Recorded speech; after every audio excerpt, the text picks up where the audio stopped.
This one's kind of interesting. Let's get to talking some football now. NFL.com, next-gen stats, top 10 disruptors of 2021.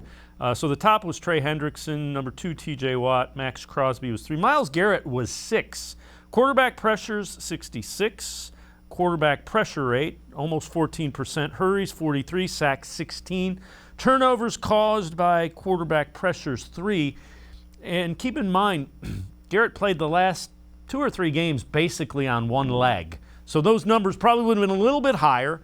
I guess the main thing is, can we get this guy healthy for 17 games now and see what he does? Because if so, I think he's probably a high, strong candidate for Defensive Player of the Year.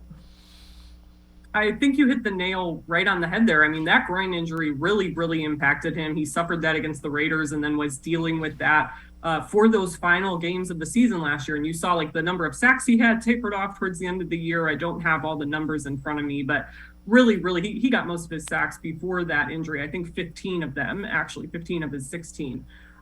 So there's that aspect of it. Certainly, he can be more consistent in that regard as long as he's able to stay healthy. And we've already heard from Myles Garrett that that's been a big focus for him this offseason, is fine-tuning his training and fine-tuning his movements and his core muscles, which are, of course, so valuable if you're a football player.